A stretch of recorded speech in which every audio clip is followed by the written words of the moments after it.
warahmatullahi wabarakatuh. Perkenalkan, nama saya Devi Afritasari Nur Hidayah. Saya adalah mahasiswa PPG Garjab 2 Universitas Negeri Semarang, jurusan PPKN kelas 3C, yang saat ini akan melaksanakan ujian kinerja atau UKIN yang dilaksanakan hari Selasa 13 Desember 2022 jam 7 sampai jam 8.45. Terima kasih, selamat menyaksikan. Wassalamualaikum warahmatullahi wabarakatuh.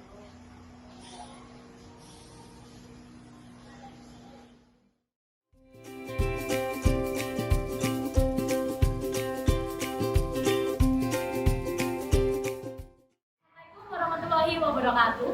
Waalaikumsalam warahmatullahi wabarakatuh. Selamat pagi semuanya. Pagi, Bu. Oke, gimana kabarnya hari ini? Baik. Baik ya. Oke, saya absen dulu sebelum kita mulai pelajaran kita hari ini. Absen yang pertama Abi. Sudah bicara keluarga. Oke. Terus ini Toha ada Toha? Oke, Toha ada. Sekar? Dara? Ya, Bu. Terus Sandika? Iksan? Oke, yang nggak hadir cuma satu ya? Ya. Oke, di masa yang seperti sekarang ini, di mana cuaca lagi berganti-ganti, kadang panas, kadang itu hujan, jangan lupa jaga kesehatannya. Alhamdulillah di sini nggak ada yang sakit ya. Alhamdulillah, bersyukur sekali tidak ada yang sakit. Nah, pertahankan sampai nanti kalian tes, karena kalau tes nggak boleh tuh kalian izin kecuali sakit. Jadi pertahankan kesehatan kalian, selalu jaga kesehatan. Kalau hujan jangan lupa bawa mantel ya. Oke. Hari ini kita akan belajar materi kita, yaitu nih, upaya mempromosikan budaya lokal dan nasional. Nah, sebelum kita mulai, adakah yang tahu ini di mana? Benar, ini tuh di Pongo ya. Pongo itu di mana sih? Di Klaten ya. Di Klaten. Nah, ya. Pongo. Mak, nggak ada yang bisa foto seperti ini nih. Foto ada naik motor, foto nonton TV di dalam air, kalau enggak di Pongo. Pernah nggak sih kalian itu mempromosikan ke teman-teman kalian di luar Klaten? Pernah. Di mana aja? Sosial media. Oh, di sosial media. Pernah nggak sih merekomendasikan ke teman-teman kamu kalau Pongo itu bagus loh, gitu? Pernah nggak? Nah, itu kalian sudah melaksanakan yang namanya mempromosikan budaya Indonesia, budaya lokal Indonesia, dengan cara mempromosikan Pongo. Nah, ini tuh adalah hasil ini karya anak bangsa. Ini walaupun ini udah dari keluarga, ini adalah kekayaan alam, tapi ini tuh dikelola oleh wisata lokal. Nah, kalau kalian banyaknya orang yang kesini, banyaknya ini wisatawan yang datang ke Pongo akan meningkatkan UMKM dan meningkatkan ini perekonomiannya Pongo. Nah, Pongo ini juga itu menjadi salah satu kelurahan yang paling kaya di Indonesia. Penghasilannya juga banyak. Oke, jadi ya. Nah, tujuan pembelajaran kita hari ini itu adalah belajar yang pertama, ini peserta didik mampu menampilkan contoh sikap positif terhadap aneka produk dalam negeri, dan juga kalian bisa mempromosikan produk-produk dalam negeri lewat Instagram misalnya, lewat media sosialnya kalian. Oke. Nah, nanti model pembelajaran yang kita akan pakai itu adalah scientific learning dengan menggunakan diskusi. Diskusinya tentang apa? Nah, diskusinya tentang ini, mendiskusikan tentang upaya mempromosikan budaya lokal di Indonesia. Nah, nanti setelah materi ini selesai, kalian akan berdiskusi dengan kelompoknya masing-masing.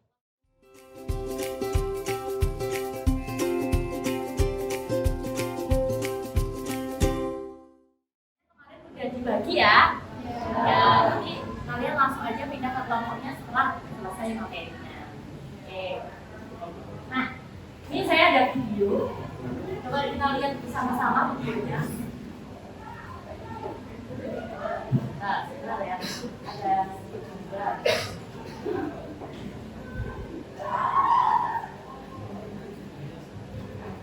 News Update bersama saya Ahmad Muradi. Pemirsa, Presiden Joko Widodo terus menggaungkan gerakan cinta produk Indonesia. Tidak hanya itu, Jokowi bahkan juga meminta agar dikampanyekan benci produk asing.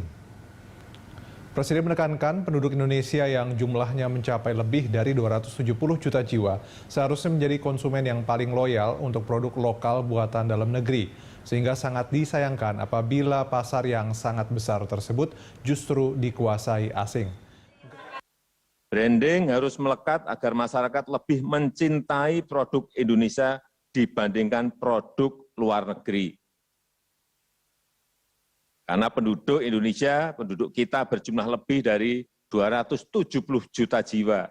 Seharusnya adalah konsumen yang paling loyal untuk produk-produk kita sendiri. 270 juta adalah jumlah yang besar, pasar yang besar. Nah, itu tadi harapannya Pak Jokowi ya, kita itu harus mencintai produk-produk Indonesia dan membenci produk luar negeri, itu wajib. Nah, tapi yang terjadi di masyarakat kita, itu ada 60% masyarakat Indonesia yang membeli produk asing. Ini berita ini itu ada di berita CNBC. Nah, di sini menjelaskan bahwa konsumennya Indonesia itu tuh lebih tinggi di pasaran luar, lebih tertarik dengan produk luar. Nah, ini tidak sesuai dengan harapannya Pak Jokowi ya. Nah, oke, setelah kalian tonton dan mengetahui bahwa harapan dan ini kenyataannya tidak sesuai, gimanakah pendapat kamu? Oke, Alifah. Setelah melihat dan mencermati video tadi, saya sebagai penerus generasi bangsa sangat miris karena seharusnya warga Indonesia itu mencintai produk lokal dan memakainya daripada membeli produk asing. Bagus sekali Alifah. Makasih ya Alifah. Nah, pendapatnya Alifah ini bagus banget nih. Kita itu sebagai generasi anak bangsa, nih penerus anak bangsa, kita itu harus melestarikan budaya Indonesia seperti yang Alifah tadi itu katakan. Jadi harus mencintai produk Indonesia dan melestarikannya. Terima kasih ya Alifah, tepuk tangan buat Alifah.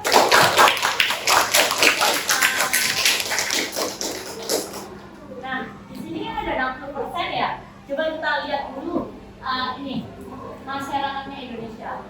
Masyarakatnya Indonesia di tahun 2022 sekarang ini mencapai 276 juta. Nah, kalau 60%-nya dari 274 juta itu adalah kira-kira 160,8 juta masyarakat Indonesia yang membeli produk asing. Dan sisanya ini nggak diketahui dia suka atau produk asing atau tidak membelinya, atau bahkan dia jauh nggak membeli produk ini, cuma aja gitu. Atau dia sebenarnya membeli tapi tidak terekam. Bisa jadi. Nah, ini besar banget ya. Produknya Indonesia itu harganya misalnya 50.000, kali ini berapa itu kita menyumbang produk asing?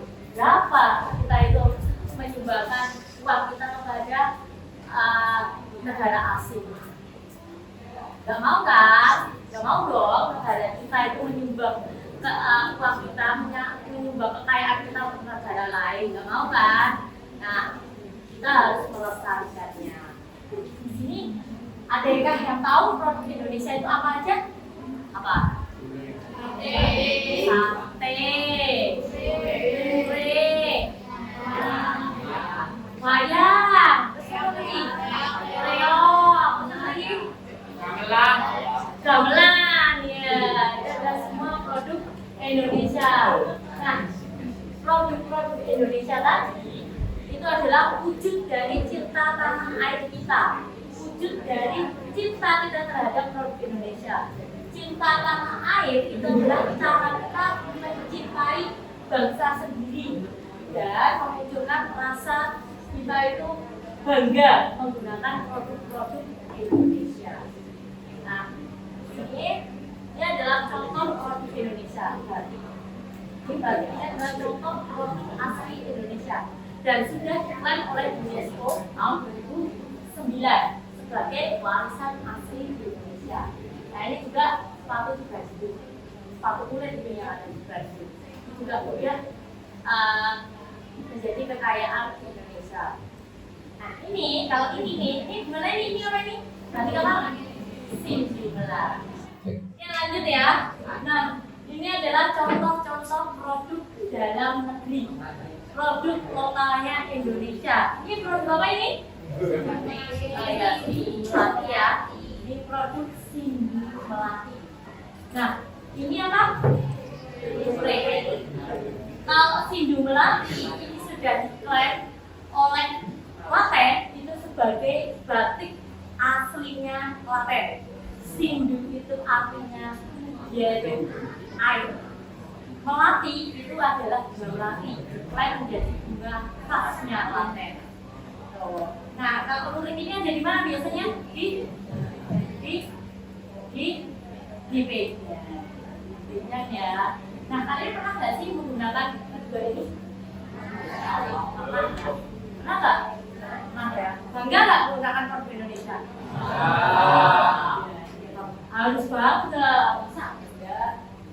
Nah, ini kenapa sih kita itu harus mencintai produk Indonesia? Ada yang tahu kenapa sih kita harus ini pentingnya pakai apa? Dapat memperlihatkan cinta tanah air Indonesia, meningkatkan perekonomian Indonesia, dan menghargai usaha lokal. Iya, benar banget. Dengan kita itu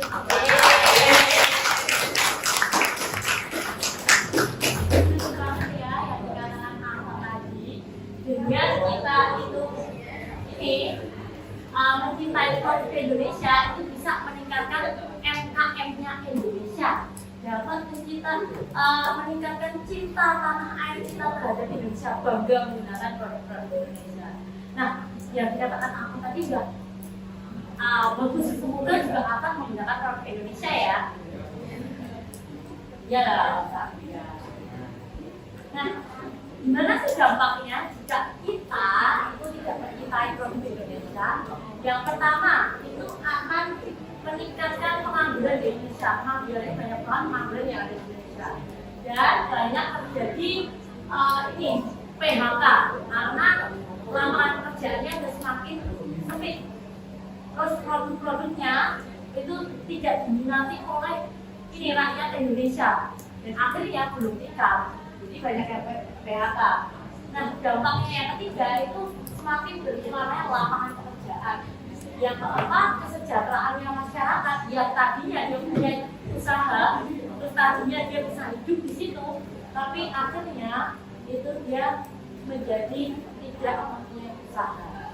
Terus produksi nasional itu juga bisa menurun karena usaha menengahnya itu tidak berjalan dengan baik. Dan terakhir, pembangunan yang bangsa bakalan terhambat. Karena apa? Karena pasti banyak utang-utang di Indonesia. Banyak orang yang punya pekerjaan dan mengakibatkan banyak juga bantuan yang dikeluarkan oleh pemerintah Indonesia untuk membantu rakyat-rakyat. Nah, ini saya ada video lagi. Ini videonya tentang video tentang Indonesia. Itu ternyata pernah loh budayanya itu diatur oleh negara lain. Mari kita lihat faktanya ya.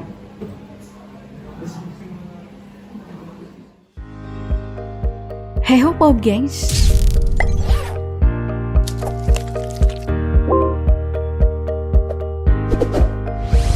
Persidangan Sambo baru-baru ini mendapat sorotan karena hanya dia satu-satunya terdakwa yang menggunakan batik. Banyak yang mencibir, katanya mirip gaya mau ke kondangan. Tapi Pelestari batik mengatakan hal lain. Ternyata ada makna di balik pemilihan motif batik yang dikenakan Sambo. Soalnya batik kan memang punya makna yang dalam dan keren ya.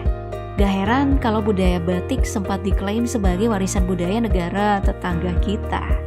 Gak cuman batik, ternyata masih ada beberapa warisan budaya lain yang sempat jadi polemik karena sempat diklaim sama Malaysia. Yes, rendang itu dari Malaysia ya. Tapi sebelumnya kamu harus tahu dulu nih kalau ada yang namanya warisan budaya tak benda atau dalam bahasa Inggris disebut Intangible Cultural Heritage, disingkat ICH. Warisan budaya tak benda ini adalah praktik, representasi, ekspresi, pengetahuan atau keterampilan, serta instrumen, objek, artefak, dan ruang budaya yang dianggap oleh UNESCO sebagai bagian dari warisan budaya suatu tempat. Mulai dari yang pertama, tradisi dan ekspresi lisan, termasuk bahasa sebagai wahana warisan budaya tak benda. Kedua, seni drama. Lalu yang ketiga, praktik sosial, ritual, dan acara meriah. Keempat, pengetahuan dan praktik tentang alam dan alam semesta, atau keahlian tradisional. Nah, ada beberapa syarat yang harus dipenuhi pemerintah daerah yang bekerja sama dengan komunitas adat saat ingin mengusulkan penetapan warisan budaya tak benda agar bisa dilestarikan dan dilindungi. Tidak mudah mendapat pengakuan UNESCO karena harus memiliki dokumen sejarah, kajian akademis, foto-foto, dan video yang lengkap mengenai asal-muasalnya. Salah satu warisan budaya tak benda yang sudah mendapat pengakuan UNESCO adalah pencaksilat. Nah, penetapan ini dilakukan saat sidang ke-14 Intergovernmental Committee for the Safeguarding of the Intangible Cultural Heritage di Bogota, Kolombia di penghujung tahun 2019 lalu. Dan ternyata nih prosesnya sampai butuh waktu 2 tahun loh. Dan ternyata di kesempatan yang sama, Malaysia juga mengajukan silat sebagai warisan budayanya. Hal ini sempat menjadi sorotan netizen dengan tuduhan saling klaim. Tapi UNESCO menegaskan kalau antara silat dari Malaysia dan tradisi pencak silat dari Indonesia itu memiliki perbedaan. Silat Malaysia memiliki aspek bela diri dengan sejarah yang cukup panjang. Sedangkan tradisi pencak silat Indonesia ini lebih ke aspek spiritual dan seni. Gimana Pop Gengs? Perdebatan dipersilahkan dengan terbuka di kolom komentar.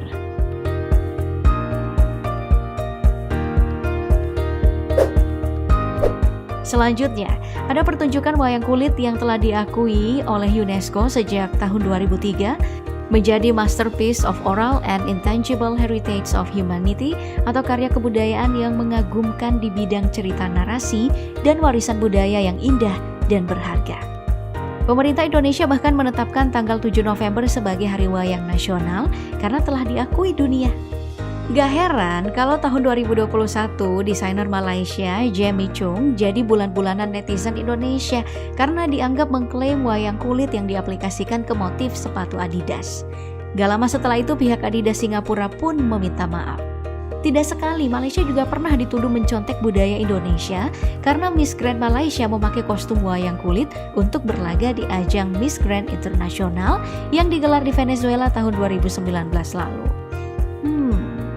Padahal kan bukti otentik yang menguatkan bahwa wayang sudah ada sejak abad ke-9 ada banyak loh. Mulai dari penggunaan nama Mawayang yang ada dalam prasasti pada zaman Prabu Dia Balitung tahun 829 Saka atau 709 Masehi. Juga di prasasti Jaha tahun 762 Saka. Dan prasasti Candi Perot tahun 772 Saka. Ditemukan kata Manepel.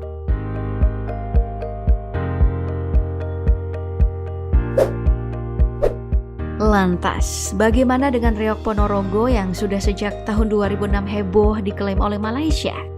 Padahal menurut sesepuh toko Reok Ponorogo, Haji Ahmad Tobroni Torejo, seni dan budaya reok ini sudah dikenal masyarakat Kabupaten Ponorogo, Jawa Timur sejak sebelum abad ke-15 sebagai bentuk sindiran seorang punggawa kerajaan Majapahit, Surya Alam, terhadap Raja Majapahit Brawijaya kelima karena mudah dipengaruhi istrinya yang bernama Putri Campa. Nah, seni reok mulai dikenal di Malaysia setelah banyak warga Ponorogo yang merantau ke negeri jiran itu.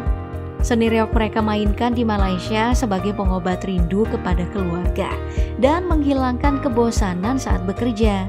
Hingga kemudian muncullah kabar bahwa Malaysia ingin mengklaim seni reog karena mengetahui kalau pemerintah Indonesia kala itu tidak menjadikannya sebagai prioritas utama. Tapi lebih mengutamakan jamu untuk diusulkan sebagai wisata budaya tak benda ke UNESCO. Tapi kabar itu dibantah oleh Kedutaan Besar Malaysia. Dan saat ini usulan reog Ponorogo sudah masuk ke meja sidang UNESCO. Kita tunggu hasil akhirnya tahun ini ya.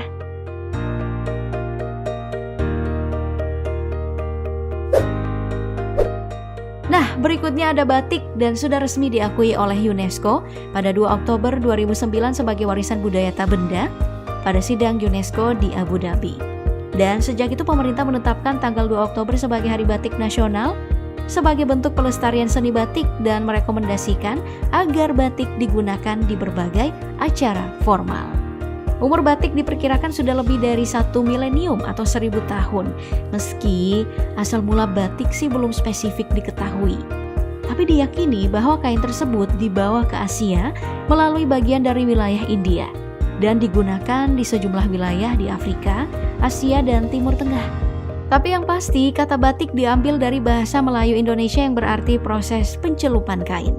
Batik mencapai masa kemasannya pada abad ke-19, lalu menyebar ke seluruh penjuru Nusantara.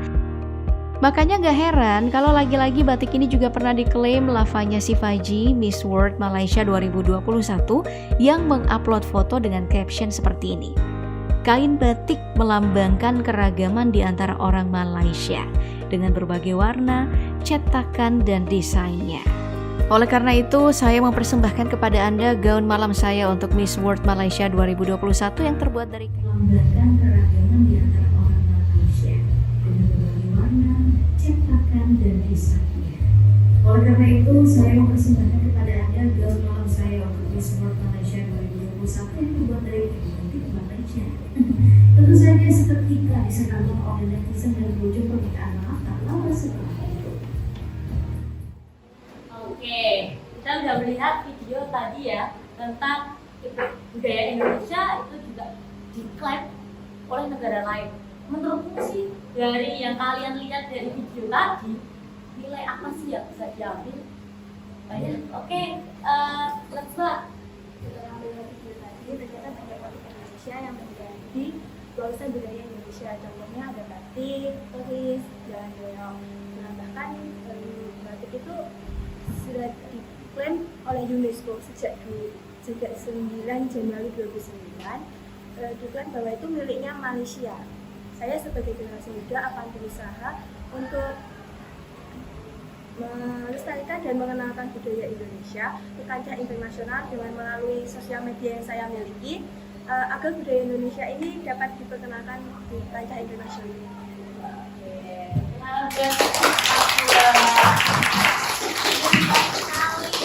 Luar sekali mau memperkenalkan budaya Indonesia ke kancah internasional agar budaya Indonesia tidak diakui lagi negara lain gitu.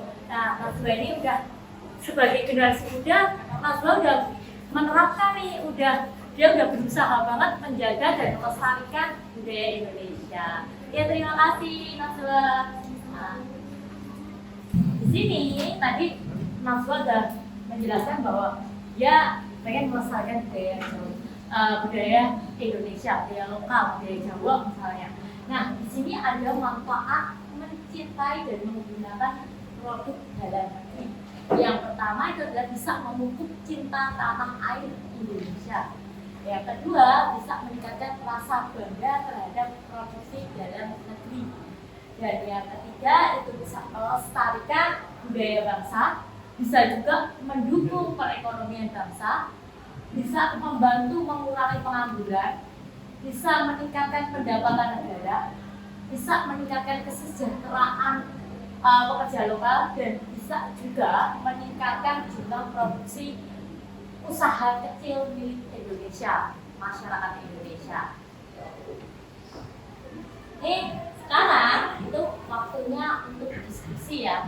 Diskusi yang pertama itu nanti kelompok pertama itu membahasnya tentang budaya lokal atau punden berudak. Punden berudak ini adalah ciri-cirinya candi misalnya. Boleh kalian itu nanti mempromosikan atau mengenalkan budaya, warisan budaya lokal, mau candi apapun boleh, yang penting ada di Indonesia.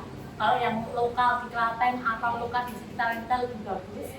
Nah, kelompok yang kedua itu akan mempromosikan tentang lagu daerah, Suwe Rajamu misalnya. Nah, yang untuk kelompok ketiga nanti itu adalah makanan khas Klaten,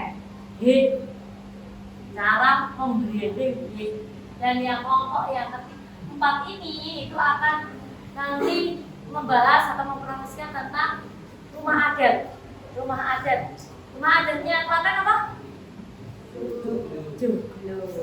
Nah, yang kelompok kelima itu budaya nasional atau kesenian wayang. Untuk yang kelompok terakhir itu akan nanti mempromosikan tentang batik. Oke? Ada pertanyaan? Ya, kalau tidak ada bisa langsung bergabung dengan kelompoknya masing-masing.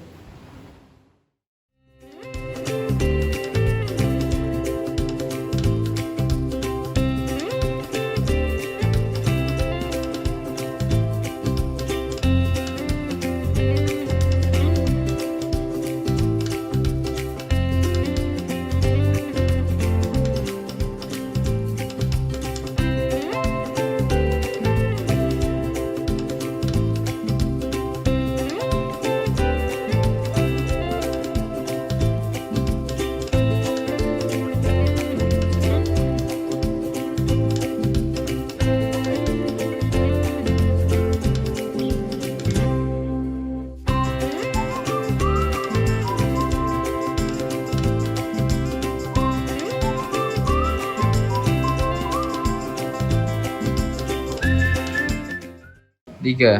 Oh iya, gimana kita mempromosikan tentang batik Sindung Melati yang itu loh warisan budaya Klaten. Itu kan bisa menyejahterakan UMKM serta melestarikan nilai-nilai budaya. Gimana kan? Ayo.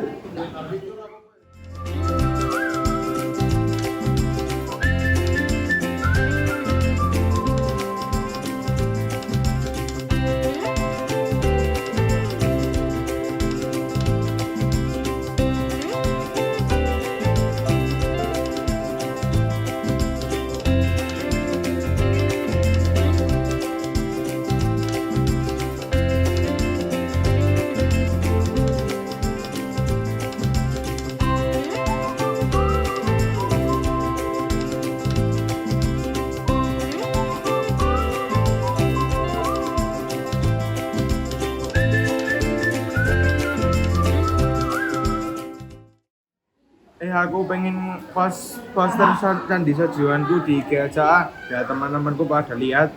Oh iya, biar Candi Sajiwan makin terkenal.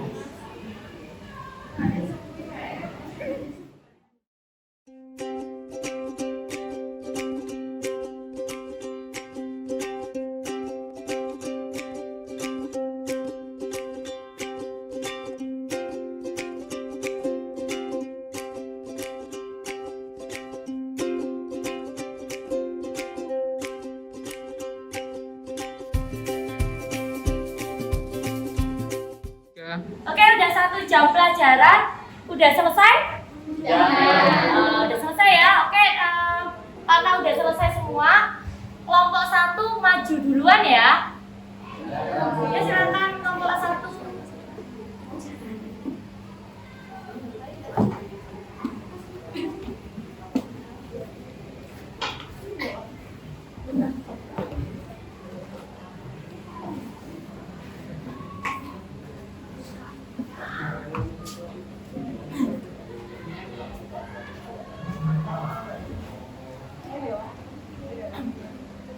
Assalamualaikum warahmatullahi wabarakatuh.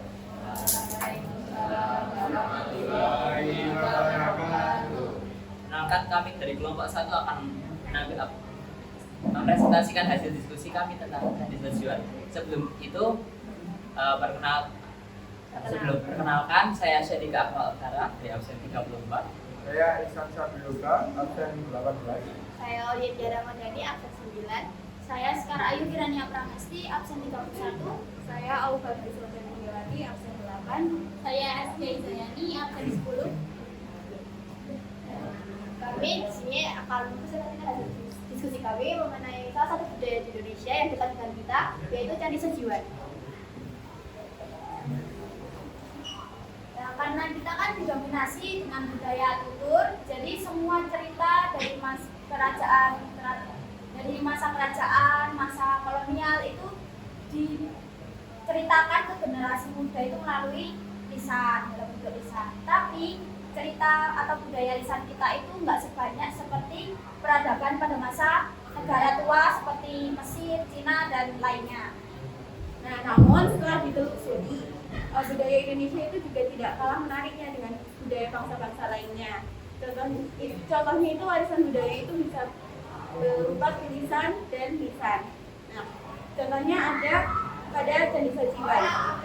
Candi Sejiwan ini terletak di desa Kebon Kidul, Kecamatan Prambanan, Kabupaten Klaten, yang jaraknya itu 6,1 km dari Prambanan dan 7,6 km dari Candi Ratu Boko. Terus, nah, dengan kita mengenalkan Candi Sejiwan ini ke dunia internasional, itu sudah memberikan pengaruh kepada masyarakat Indonesia. Nah, kita sebagai masyarakat Indonesia ini seharusnya dapat menggunakan media sosial kita untuk memperkenalkan produk dalam negeri atau produk Indonesia ke masyarakat luar.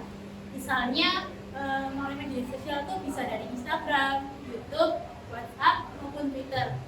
Nah, dengan adanya media sosial yang kita gunakan itu, kita dapat memperkenalkan Candi Sejiwan ke masyarakat luar dengan mudah, sehingga warisan budaya Indonesia tidak dapat direbut oleh negara lain. Apa ada yang Pengen ditanya. Saya mau tanya, emang Candi Sejiwan itu termasuk lokal? Bukannya itu tempat sembahyang orang Buddha? Oke, terima kasih atas pertanyaannya. Nah, dalam perkembangannya di Indonesia, Candi Sejiwan ini berakulturasi dengan Hindu, Buddha, bahkan hingga pada zaman era Islam. Nah, pada candi merupakan salah satu bentuk atau bukti bahwa pada masa klasik di Indonesia itu dipengaruhi oleh budaya global yaitu dari India, namun menghasilkan budaya itu sendiri, yaitu Candi Sejiwan.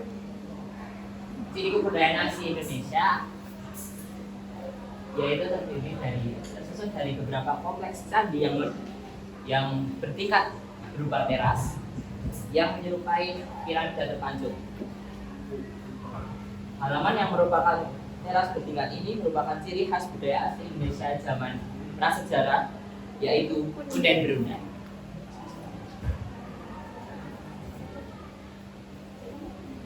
Kita sebagai generasi penerus bangsa sudah seharusnya melestarikan budaya lokal dari tidak malu untuk mengunjunginya tempat bersejarah yang merupakan warisan budaya Indonesia.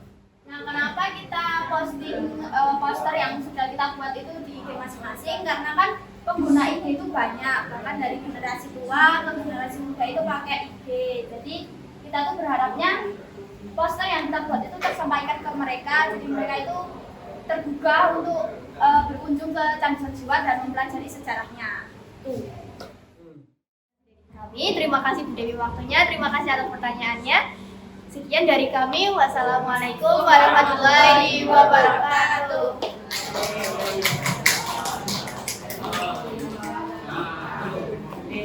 Lagi,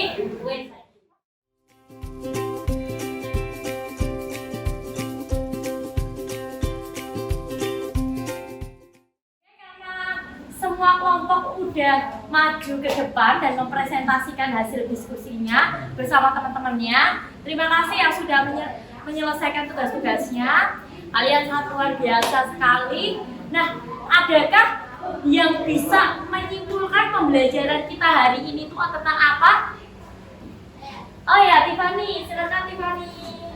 Jadi budaya lokal itu adalah hasil budaya dari masyarakat suatu daerah yang secara alami dan dari proses belajar terus-menerus atau dari waktu ke waktu. Contohnya itu kayak pola pikir, kayak hasil seni, kayak hukum adat gitu kan. Dan ini tuh harus kita lestarikan dengan cara mencintai produk-produk Indonesia. Ya, oke. Terima kasih Tiffany. Nah, itu adalah ya kesimpulan pembelajaran kita hari ini, harus mencintai produk-produk Indonesia. Nah, sebelum kita akhiri, saya akan menginformasikan bahwa pembelajaran di minggu depan kita akan belajar tentang lahirnya Undang-Undang Dasar 1945 itu di Indonesia. Kalian belajar yang rajin, persiapkan dulu di rumah, baca-baca dulu, kemudian besok akan kita bahas di minggu depan. Oke, sebelum saya akhiri juga, gimana sih perasaan kamu, refleksi tentang pembelajaran kita hari ini? Ada yang pengen ungkapin? Ya, Michael. Perasaan saya setelah mengikuti pelajaran ini sangat senang dan lebih mengenal budaya lokal dan juga sangat memotivasi saya untuk melestarikan budaya lokal. Oke, terima kasih Michael. Nah, karena jamnya sudah berakhir, besok kita akan bertemu lagi minggu depan. Semoga kalian selalu sehat dan selalu bahagia, tentunya juga semangat belajar. Oke, saya akhiri. Wassalamualaikum warahmatullahi wabarakatuh. Waalaikumsalam.